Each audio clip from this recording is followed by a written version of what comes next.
ভাৰতীয় নাগৰিক হিচাপে আমাৰ সকলোৰে পান কাৰ্ড, ভোটাৰ কাৰ্ড নাইবা আধাৰ কাৰ্ড আছে। এই কাৰ্ডবোৰত যি কপি ফটো থাকে, সেই ফটোকপি এজন মানুহৰ অৰিজিনেল চেহেৰাতকৈ বহু পৃথক হয় বা দেখিবলৈ বহু বেলেগ হয়। আপোনালোকে কেতিয়াবা ভাবিছেনে যে এই কাৰ্ডবোৰত যি কপি ফটো থাকে, এই ফটোবোৰ অৰিজিনেল চেহেৰাতকৈ কিয় পৃথক হয়? আজিৰ ভিডিঅ'ত মই আপোনাক ক'বলৈ যত্ন কৰিম যে এজন মানুহৰ প্ৰকৃত চেহেৰাতকৈ কাৰ্ডসমূহত কিয় ফটোবোৰ পৃথক হয়। তেনে বলক আজিৰ ভিডিঅ'ত আমি আগবাঢ়ি যাম। আমি যদি মন কৰোঁ দেখিম যে ভোটাৰ কাৰ্ড, পান কাৰ্ড নাইবা আধাৰ কাৰ্ডবোৰত যি কপি ফটো থাকে, সেই ফটোকপি সাধাৰণতে নৰ্মেল ফটোতকৈ বহুত পৃথক হয় বা এজন মানুহৰ অৰিজিনেল চেহেৰাতকৈ দেখিবলৈ বহুত বেলেগ হয়। ইয়াৰ মেইন কাৰণটো হৈছে চৰকাৰে যিবোৰ কেমেৰা ইউজ কৰে, সেই কেমেৰাবোৰ বহু ল' কোৱালিটিৰ হয়। অৰ্থাৎ এইবোৰ খুব বেছি 0.4 মেগাপিক্সেল, 0.6 মেগাপিক্সেল বা খুব বেছি 1 মেগাপিক্সেলৰ হয়। এই কম মেগাপিক্সেলৰ হোৱাৰ বাবে ফটোবোৰ কোৱালিটি অতি কম হয়, যাৰ ফলস্বৰূপে এখন নৰ্মেল ফটোতকৈ ভোটাৰ কাৰ্ড, পান কাৰ্ড বা আধাৰ কাৰ্ডত থকা ফটোবোৰ দেখিবলৈ বহুত বেলেগ হয়। এতিয়া আপোনালোকে ভাবিব যে কিয় চৰকাৰে হাই কোৱালিটিৰ কেমেৰা ইউজ নকৰে এই ফটোবোৰ ল'বৰ কাৰণে।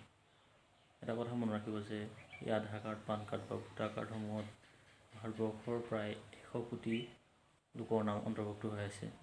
যদিহে এই 100 কোটি ব্যক্তিৰ হাই কোৱালিটিৰ ফটো লোৱা হয়, সেইবোৰ ছেভ কৰি থ'বলৈ বহু পৰিমাণৰ ডাটা ষ্ট'ৰেজৰ প্ৰয়োজন হ'ব। এই ডাটা ষ্ট'ৰেজৰ পৰিমাণ যিমানেই বেছি হৈ যাব, সিমানেই তাৰ খৰচ বাঢ়ি যাব। সেয়েহে চৰকাৰে যিমান পাৰে সিমান খৰচ কমাবলৈ যত্ন কৰে। এটা কথা ঠিক যে চৰকাৰে প্ৰত্যেকজন ব্যক্তিৰ ফটোৰ কোৱালিটি কেনেকুৱা তাৰ ওপৰত গুৰুত্ব নিদিয়ে, কেৱল ব্যক্তিজনৰ ডিটেইলছসমূহ শুদ্ধভাৱে ছেভ কৰি ৰখাৰ ওপৰতহে গুৰুত্ব দিয়ে।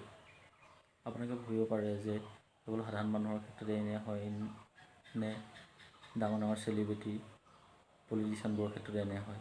সাধাৰণ মানুহৰ দৰে পলিটিচিয়ান হওক, বিভিন্ন ধৰণৰ বিখ্যাত চেলিব্ৰিটিয়ে হওক, সকলোৰে ক্ষেত্ৰতে একেই হয়। সকলোৰে ভোটাৰ কাৰ্ড, পান কাৰ্ড বা আধাৰ কাৰ্ডসমূহত ফটোবোৰ অস্পষ্ট ৰূপতে আহে। আশা কৰোঁ আপোনালোকে মোৰ এই ভিডিঅ'টোৰ জৰিয়তে গম পালে যে আধাৰ কাৰ্ড, পান কাৰ্ড বা ভোটাৰ কাৰ্ডসমূহত কিয় ফটোবোৰ অস্পষ্ট হৈ থাকে। যদি আপোনালোকে ভিডিঅ'টো চাই নিশ্চয় ভাল পালে, তেতিয়া লাইক কৰিব, কমেণ্ট কৰিব আৰু যদি মোৰ চেনেলটো নতুনকৈ ছাবস্ক্ৰাইব কৰিব নাপাহৰিব।